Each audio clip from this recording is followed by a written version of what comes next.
Bonjour à tous et bienvenue dans Come Together saison 3, épisode 4. Un rendez-vous dédié aux professionnels de la communication et proposé par l'agence Madame Monsieur en partenariat avec l'ARCES, le réseau national des communicants du supérieur. Et c'est toujours diffusé, comme chaque mois, ici sur Campus Matin. Au programme de cet épisode, nous retrouverons toutes les actus com de l'ESR détaillées par le menu et par Émilie Broust, un tour d'horizon complet des articles parus dans la presse dans notre kiosque. Et enfin, notre petit oral sera consacré à un ciné-concert organisé par l'Université de Poitiers. Mais avant tout, Come Together, c'est un grand débat consacré cette semaine à l'impact de l'intelligence artificielle dans nos métiers de communicants. Alors que ChatGPT a déjà fait couler beaucoup d'encre, on oublie qu'au-delà de générer du texte, l'IA pourrait aussi révolutionner les métiers des créateurs, notamment les graphistes, les concepteurs, rédacteurs ou encore le métier des directeurs artistiques. Leur ennemi potentiel s'appelle Midjourney, un générateur d'images qui permet de créer des illustrations à partir d'un texte descriptif en se basant sur l'intelligence artificielle et le machine learning. Ouvert depuis juillet 2022, ce logiciel basé sur l'IA peut-il révolutionner la communication graphique et mettre en danger les postes de créatifs dans les écoles et les universités, voire le rôle de leurs agences? C'est ce que nous allons voir et tenter de décrypter dans notre nouveau grand amphi Jingle.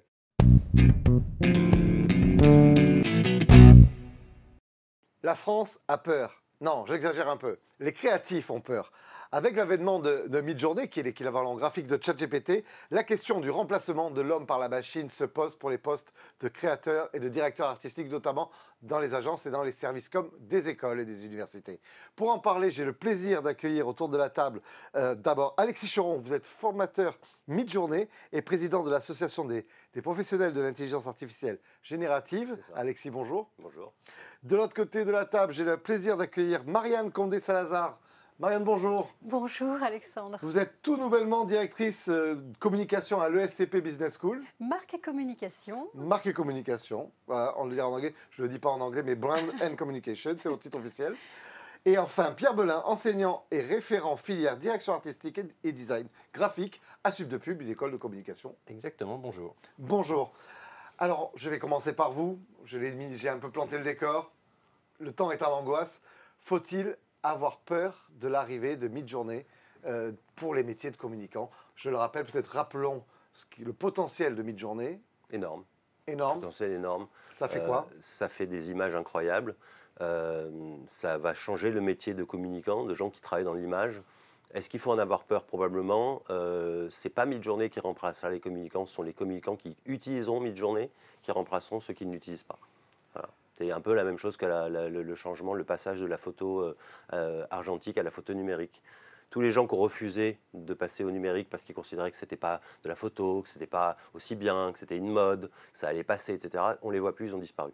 Alors je vais utiliser le professeur que vous êtes, Pierre, pour me dire un petit peu comment ça marche pour peut-être des communicants qui n'auront même pas encore usité Midjourney. On donne un brief et on a l'image qui va bien? Dans l'absolu, oui. Dans la réalité, pas tout à fait. En fait, on lui donne une série de codes et de mots, d'un prompt, et il génère une image qui nous permet après de générer d'autres images et petit à petit arriver à l'image qu'on souhaite en finale. Mais ça reste une image qu'il va falloir après travailler, s'approprier. Donc c'est pas... Au début, on était très très inquiets, effectivement, quand on a vu la technologie arriver. Puis après, on a compris qu'il fallait l'apprivoiser très très vite. Et puis voilà, maintenant on va voir comment ça évolue. Il faut qu'on évolue en parallèle de ces images-là.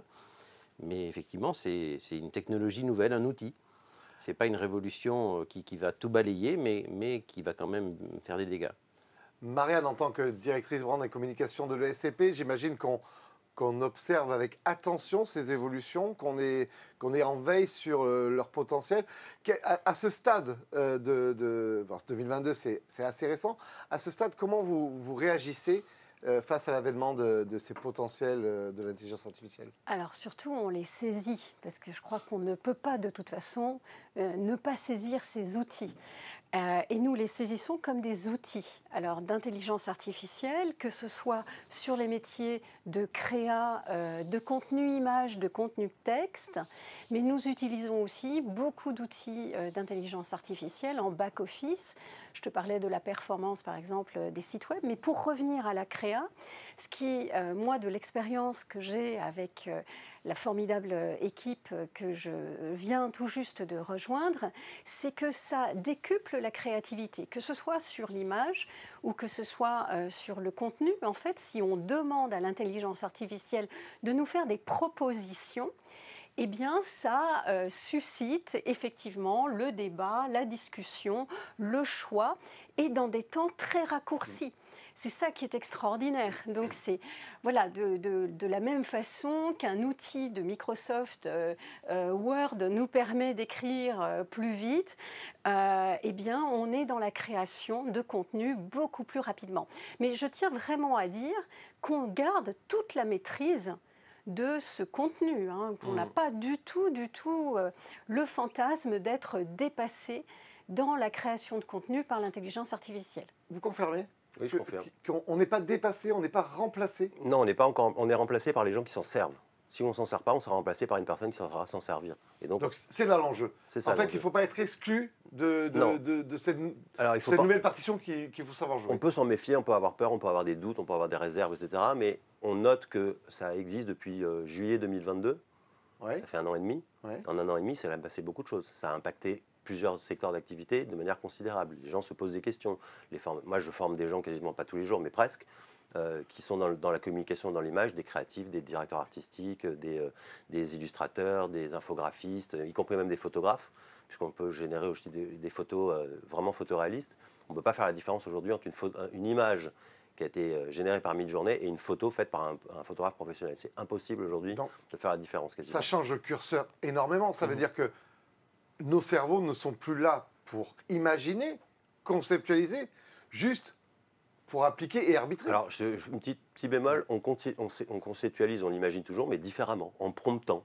C'est une nouvelle façon de créer des images, des visuels en fait. Avant, on les créait avec des logiciels, on dessinait sur Photoshop ou sur d'autres logiciels. Aujourd'hui, on écrit, on tape un texte qui décrit quelque chose de spécifique, et Midjourney propose 4 images qui correspondent à ce qu'on a écrit.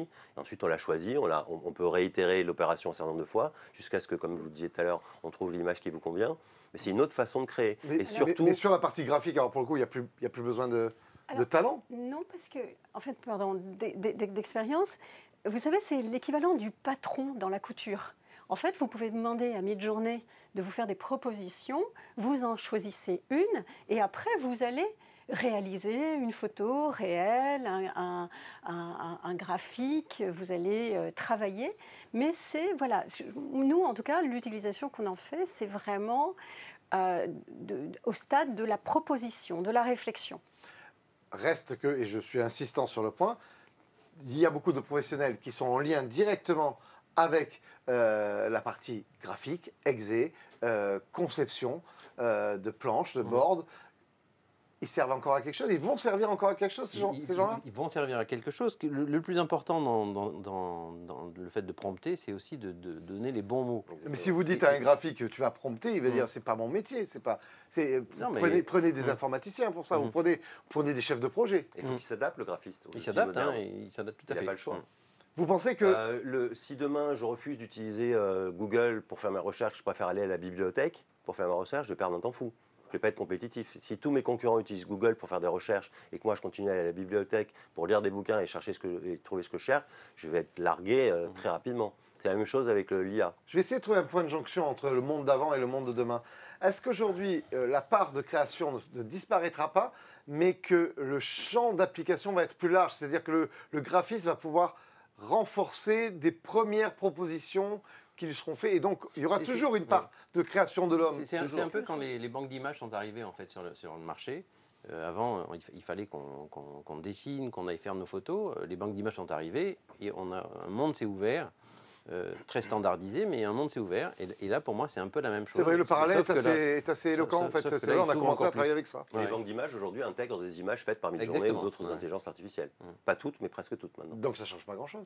Bah, ça ajoute un nouveau type d'image dans les banques d'images. Ça ne change pas grand-chose en finale, parce qu'effectivement, il y aura toujours une catégorie de créatifs, entre guillemets, qui vont travailler avec des images brutes de stock ou d'intelligence artificielle. Et puis après, il y a les vrais créateurs qui vont s'approprier l'image, la travailler, la déformer, l'utiliser pour leurs clients, l'intégrer dans une culture d'entreprise et dans une vision de la marque. Et donc, il y aura toujours ces deux facettes, en fait, du travailleur un peu exécutant et puis du créatif ou du publicitaire qui travaille pour son client. Alors, ça change aussi quelque chose de très fondamental pour avoir bossé en banque d'images pas mal de temps. Lorsqu'on fait un shooting dans un studio photo avec un photographe, pour créer une image, ça prend un certain temps. Oui. Il faut trouver le modèle, il faut le studio, le photographe, il faut mettre les lumières en place. Ça prend 1-2 journées pour sortir une image qui va être l'image dont on a besoin. On fait la même chose avec Midjourney. On fait de l'image de stock avec Midjourney en 30 secondes. J'imagine que c'est un argument pour les directeurs et les directrices communication, ce gain de temps, d'efficacité, la multiplication des choix. Oui, mais je voulais aussi attirer votre attention sur, et je reviens à l'exemple de l'industrie, de la mode, de la couture. L'apparition du prêt-à-porter a renforcé la haute couture. Et dans le domaine de la marque, en tout cas, il y a là aujourd'hui une opportunité à être effectivement sur de la création graphique sur mesure, faite main, et qui permet aux marques qui en font le choix d'être vraiment sur une image très luxe. Donc il y aura toujours la possibilité pour des communicants de travailler un peu sur des choses très haut de gamme en fait. Et il y aura du tout venant com et quelque chose d'un peu plus qualifié. Mais les deux se nourrissent, hein, les deux ne s'excluent pas. Hein. Je veux rebondir sur votre analogie avec la couture parce que c'est très intéressant. La première révolte contre une technologie, c'était en Angleterre au XVIIe siècle, ça s'appelait la révolte des Luddites. Et c'était des gens qui travaillaient sur des métiers à tisser, qui ont vu arriver les métiers à tisser automatiques et qui ont dit ça, on n'en veut pas chez nous. Ils ont tout brûlé. Et évidemment, les métiers à tisser se sont imposés, mais les gens ont vu arriver un outil qui potentiellement pouvait les remplacer. Et on retrouve la même chose aujourd'hui à Hollywood, avec des scénaristes qui font la grève parce qu'ils sont face à des nouveaux outils d'intelligence artificielle dont ils pensent que ça leur piquait leur boulot. Alors, on ne va pas faire un déni par rapport à l'innovation, on va l'affronter. Ouais. Les responsables com et les directeurs com doivent avoir quelle attitude aujourd'hui? C'est former leurs équipes, ouais. Et pareil pour les agences de communication, tout le monde. Elles doivent former à prompter. Tous les gens qui sont dans l'image, qui créent des images, doivent apprendre à prompter à leurs équipes. Ça me paraît indéniable. Alors, c'est un budget à dégager, c'est des budgets formation. C'est long d'apprendre à prompter? Non. Ma formation, en plus, c'est simple. Alors ma formation, non, c'est pas simple. Non. Alors, ma formation dure 4 heures. À l'issue de ces 4 heures, vous savez utiliser Midjourney sur le bout des doigts. Je vous appelle après l'émission. Pierre, vous dites quand même, vous avez une école, vous formez des créatifs. Évidemment que c'est en 4 heures, et on apprend à faire fonctionner le logiciel, mais c'est comme tout en fait. Si on n'a pas la culture des mots, ça ne rend pas créatif. Vous avez raison. Le logiciel ne rend pas créatif. Et si on n'a pas la culture des mots et la culture du client, on va prompter des trucs un peu génériques et on se retrouve avec des créas qui sont assez bancales en fait. Donc pour vous, c'est très compliqué d'arriver à déterminer un programme de formation qui développe la créativité tout en la limitant dans son application. On l'utilise comme un outil, comme un autre, qui fait partie d'un plan de com. Et donc, ça nous aide beaucoup. Donc, à Sub de Pub, aujourd'hui, il y a des cours? Il y a des cours, tout à fait, d'intelligence artificielle. On travaille avec Midjourney, mais aussi avec les autres, et avec la suite Adobe aussi, qui a sa propre IA. Et nous, on s'en sert beaucoup pour préparer des idées, en fait, pour faire des refs, comme on faisait des refs avant, en fait. On prépare nos grandes directions, on essaie de tester des choses, et là, ça nous fait gagner un temps fou. De tester des directions, de tester des mécaniques, ça c'est ultra efficace. Marianne, est-ce que ça fait partie des priorités de mettre ces équipes com au diapason du niveau de promptage, que ce soit sur ChatGPT, Midjourney ou d'autres logiciels d'IA? Ah oui, puis... il y a une demande de vos équipes? Non seulement il y a une demande, je pense qu'il y a une urgence, mais en plus on y trouve beaucoup de plaisir. Parce que c'est assez amusant, parce que justement, prompter, ça demande de bien connaître sa marque, de bien connaître son objet de communication, son objectif. Donc ça fait vraiment, ça nous ramène à nos métiers de communicants pour juste savoir utiliser un outil de manière la plus intelligente possible. Et non, c'est... Et au-delà de ça, ça nous ramène en fait à on va retester des techniques qu'on n'avait plus utilisées. Il y a dans les grandes tendances de cette année, par exemple, il y a le retour de la risographie. La quoi? La risographie. qui est une technique d'impression. Voilà, c'est des choses qu'on avait oubliées. Et puis on revient à des fondamentaux de base, de couleurs, de couches, de choses comme ça. Donc on peut imiter la risographie avec Midjourney. Exactement. Mais vous faites tout avec Midjourney. Non, mais franchement, alors Si justement. on vous écoute, en fait, il faudrait plus vraiment se former à InDesign, à des logiciels de. Si. Alors justement, Midjourney, c'est pas l'outil miracle qui vous permet de tout faire. C'est un outil qui s'intègre dans une suite de logiciels que vous utilisez habituellement tous les jours. Typiquement Canva, Figma, InDesign, Photoshop, tous ces outils-là, vous intégrez Midjourney au sein de votre workflow habituel, vous allez gagner du temps et vous allez devenir plus créatif où vous l'êtes déjà. Ça rend pas les gens pas créatifs. Alors si vous n'êtes pas créatif, ça ne va pas faire de vous un créatif. Mais si vous avez déjà la fibre créative, utilisez Midjourney au quotidien comme je le fais à raison de parfois 10 heures par jour. Je peux vous garantir, ça fait bouger vos neurones. Oui, je pense que c'est un grand avantage, comme vous le dites, d'avoir un background de la maîtrise des logiciels et des potentiels. Oui, et quand on travaille sur une thématique précise, il faut se renseigner sur cette thématique, comme n'importe qui le fait sur un thème qui va aborder. Et quand on décide de prompter sur la Chine Meiji de telle époque, ou le Japon Meiji plutôt de telle époque, il faut se renseigner sur l'époque. Et si on veut des images qui correspondent à ce qu'on attend, à ce qu'on cherche, il faut se renseigner, il faut se documenter. Ça me paraît indéniable aussi. Ouais. Une question qui se pose quand même, c'est sur les ressources humaines de la communication. Est-ce que ça va amener un resserrement des équipes? Est-ce que vous pensez que ça va ouvrir plutôt d'autres potentiels, d'autres typologies de recrutement? En fait, la publicité, elle est déjà en mutation entre toute la partie data, réseaux sociaux et puis la communication un peu plus classique. Donc il y a déjà une révolution qui est en marche. Donc on ne fait que s'adapter en fait à cette communication un peu jetable où on scrolle et puis on voit les pubs passer et puis point barre. Donc là, pour moi, Midjourney a tout à fait son rôle à jouer là-dedans. Et puis après, il y a la communication classique de marque pour installer un produit, une marque, travailler un projet. Là, effectivement, il faut plus d'humains et plus de concepts. Vous pensez qu'il y aura quand même besoin de plus d'humains? Oui. Marianne, dans cette partie-là. Vous n'êtes pas dans une approche, maintenant ça on va le limiter, il y aura 3 prompteurs, deux créas qui vont adapter les... Et puis pareil pour les textes, pour l'écriture des brochures, l'écriture des communiqués de presse. Pas du tout, parce que plus on peut facilement communiquer, plus on communique. Et pas seulement à l'intérieur d'une organisation, mais sur une économie en général. Moi, j'ai le sentiment que tous ces outils font que, justement, la communication devient beaucoup plus accessible à des petites entreprises, des petites agences, des hommes et des femmes en freelance. Et donc, globalement, l'activité de communication va augmenter. C'est un petit peu l'analogie avec l'appareil photo qu'on a dans notre téléphone. Avant, il fallait quand même avoir un minimum de formation pour faire des photos. Aujourd'hui, n'importe qui peut faire des photos. Oui, c'est pas pareil. Ça ne veut pas dire qu'elles sont bien. Non, ça ne veut pas dire qu'elles sont bien. Mais aujourd'hui, Midjourney permet à n'importe qui de générer des images, même n'étant pas communicant. Et à partir d'un certain temps de pratique, on commence à générer des images de qualité, même si on n'est pas communicant. Donc ça donne accès à la création d'images, à la création de contenu visuel à n'importe qui en fait. Un mot sur votre association, l'association des professionnels de l'intelligence artificielle. Oui, la PIAG. C'est quoi le but? Le but, moi, je viens de la blockchain. La blockchain, c'était une technologie assez innovante qui est arrivée, on va dire, en France dans les années 2015-2017. Mais à l'époque, le secteur était très éclaté.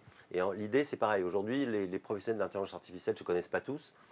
Ils sont éclatés dans toute la France. Ils n'ont pas d'association pour les aider à se rencontrer, pour créer des émulations entre eux, pour créer des événements sur le sujet. Donc l'idée, c'est ça en fait, c'est de fédérer la communauté et de lui proposer des événements. Vous accueillez aussi des gens qui sont curieux de ces évolutions-là? Principalement aujourd'hui, c'est vraiment des gens pour les acculturer? Oui, l'idée c'est ça, en faisant des événements sur mesure. On ne l'a pas encore fait parce que l'association est très récente, donc on n'a pas eu le temps de le faire pour le moment. Mais l'idée, c'est effectivement d'acculturer les gens qui ne sont pas dans ce milieu-là, mais aussi de permettre aux professionnels de se rencontrer et de partager leurs trucs, leurs astuces, leurs expériences. Ouais. Et en école de communication, dans les années à venir, vous avez déjà pensé les évolutions qu'il faut mettre en place par rapport à ça? Vous avez déjà changé les cursus, changé les programmes par rapport à... Oui, ça fait déjà quelques années qu'on j'imagine au fil de l'eau, mais là récemment, il y a des updates qui sont nécessaires. On les adapte en fait dans les filières. Dans les filières créa, on est très, très orienté sur les IA, que ce soit en images ou en conception-rédaction. Et puis on va suivre le mouvement, de toute façon, par rapport à la demande du marché, des agences et des annonceurs. Et Marianne, vous, j'imagine que vous allez continuer à suivre ces évolutions, qu'on va sûrement découvrir les nouvelles campagnes de l'ESCP Business School qui seront en partie, j'imagine, générés par l'IA? Alors non, pas générés par l'IA. Vraiment, Travailler avec. encore une fois, moi j'insiste beaucoup sur le fait que ce sont des outils. Et ce sont des outils qui participent bien évidemment. Ce serait dommage de s'en priver, parce qu'encore une fois, ils ont beaucoup d'avantages. Je crois qu'il faut vraiment ne pas oublier de voir ces outils au travers de ce qu'ils nous apportent. Et tant qu'on les utilise effectivement comme des outils, il n'y a aucune raison qu'on ne se laisse dépasser. De la même façon, encore une fois, qu'on ne s'est pas laissé dépasser par la suite Word ou Excel. On aurait pu aussi imaginer que Word ou Excel nous déposséderait totalement de notre capacité à compter ou nous donnerait des chiffres faux. Donc là, vraiment, encore une fois, je crois qu'il faut raison garder. Ce sont des outils. Et ce sont des outils qu'on ne peut utiliser que quand on est formé au métier de la communication. Donc, pour les utiliser, il faut être déjà un bon professionnel de la communication. Voilà, il faut ça bien. Ça ne remplacera pas. Donc. Voilà, il faut. Mais c'est vrai que ça ouvre à des univers incroyables quand on voit ce que Midjourney sait faire en architecture, en construction d'images, en univers, c'est saisissant. On penserait souvent que Midjourney peut faire juste des photos. Et imiter le style photographique, mais on peut tout faire avec Midjourney. On peut faire des moodboards, on peut faire des plaquettes, des flyers, des affiches, des couvertures de magazines. Il n'y a pas de limite et ça répond à beaucoup de... On peut tout faire sauf du texte. Sauf du texte. Non, pour mais l'instant. là, on a ChatGPT pour ça. Non, mais du texte effectivement, on peut pas intégrer un mot dans une image Midjourney parce que Midjourney ne sait pas le faire aujourd'hui. Mais ça ne saurait tarder. On va quand même rester sur une note optimiste. Les communicants auront quand même toujours leur part du gâteau dans le travail de la communication, je l'espère. Merci en tout cas infiniment à Alexis, Pierre et Marianne d'avoir accepté l'invitation de Come Together. Tout de suite, on passe aux Actucom de l'ESR présentés par Émilie Broust. Comment enrichir sa chaîne YouTube? Après les interviews, le film call, les reportages sur les week-ends d'intégration, pas facile d'innover. Eh bien voici une bonne idée qui nous vient de l'université de Nîmes. Un mini-documentaire. La série s'appelle Doc Nîmes, le premier opus Police Verso, et il est sorti le mois dernier. Moi, dès que j'entends police, je pense tout de suite à Faits divers et Christophe Ondelat. Mais non. Là, on a un professeur d'histoire qui, pendant 15 minutes, décrypte un tableau et combat des clichés liés aux gladiateurs. Et il n'a rien envie à Christophe. Pour ce qui est de ce gladiateur, Jérôme est un très bon élève, il a tout juste.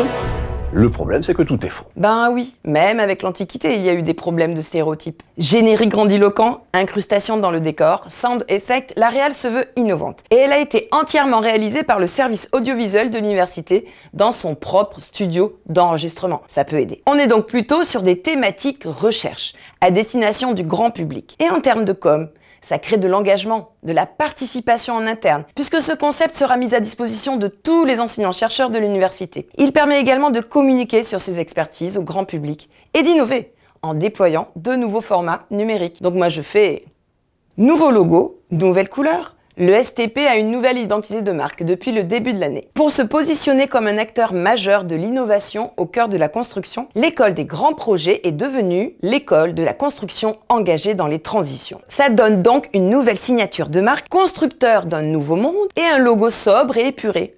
Une sphère, pour évoquer selon l'école un monde ouvert, numérique, décarboné et durable. Et il est décliné en 4 versions qui illustrent les différentes communautés de l'école. C'est le fruit d'une longue réflexion menée avec les élèves, alumni ou collaborateurs de l'école. Il vient accompagner le plan stratégique 2026 de l'ESTP. Alors c'est une manière aujourd'hui de moderniser son image, tout en capitalisant sur sa marque, car l'école a souhaité conserver son nom d'origine, synonyme pour elle de notoriété, de statut de grande école. On garde le nom, mais on change tout le reste. Et pourquoi pas ? Ça vous dit d'aller au Rennes SB Summit? Non, ce n'est pas un festival. Quoique, le mois dernier, Rennes School of Business a organisé la première édition de son sommet international consacré aux transformations durables, ouvert à tous les étudiants de la Business School, mais aussi au grand public. Pendant 2 jours, 20 grands noms de la recherche se sont succédés lors de 8 conférences et tables rondes de haut niveau. Objectif, trouver ensemble des solutions aux enjeux actuels. Bilan de cette édition? Positif, avec pas moins de 600 participants, dont 350 étudiants de la Business School. Pour l'école, c'est un bon moyen, en plus des cours, de mettre en contact direct enseignants-chercheurs et étudiants. Mais aussi une volonté de rassurer ces derniers face à un contexte actuel anxiogène, d'avoir de l'impact peut-être sur leur compréhension de l'avenir et sur leur choix de cursus. Rendez-vous donc l'année prochaine pour la RSB Summit No. 2 et je vous souhaite une bonne fin d'année. Merci Émilie. Presse Éducation, News Magazine, petits et grands médias, toute la presse parle de la vie des écoles et des universités. Et c'est dans le kiosque de l'ESR qu'on vous résume tout ça. Jingle.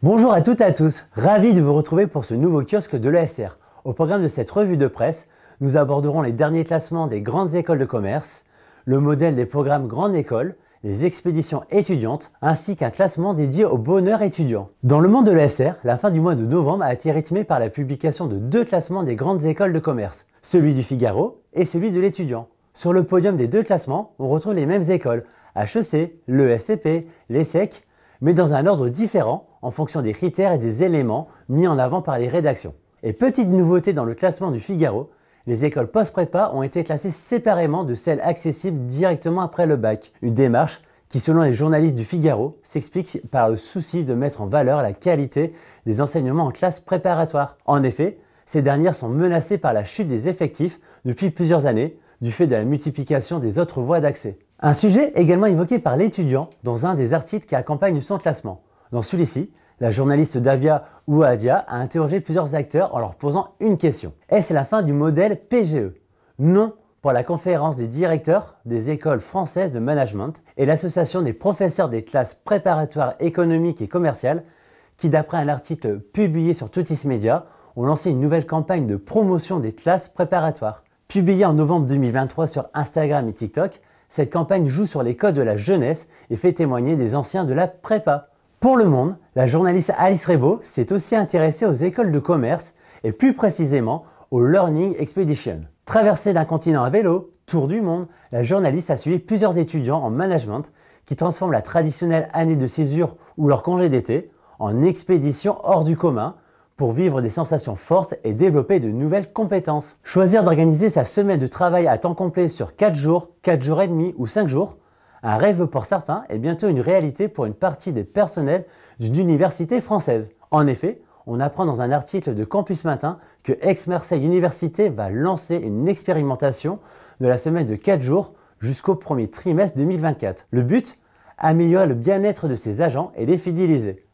En parlant de bien-être, quelles sont les écoles où les étudiants sont le plus heureux? C'est le sujet d'un article du Parisien étudiant qui partage les résultats du classement Happy at School réalisé par l'agence Choose My Company. Et bonne nouvelle, 7 étudiants sur 10 se disent satisfaits de leur école et 8 sur 10 de leur entreprise quand ils sont alternants. Voilà, on arrive au bout de cette revue de presse.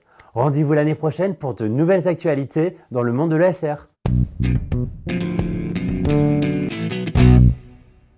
Pour clore chaque émission, nous recevons une personnalité de l'ESR dans le petit oral. Aujourd'hui, nous avons la chance d'accueillir Anaïs Leroux en visio. Anaïs, vous êtes responsable du service Sciences et Société à l'Université de Poitiers. Vous venez de lancer un ciné-concert. J'aimerais évidemment en savoir plus avec vous. Pouvez-vous nous décrire et nous décrypter cette initiative que vous avez lancée?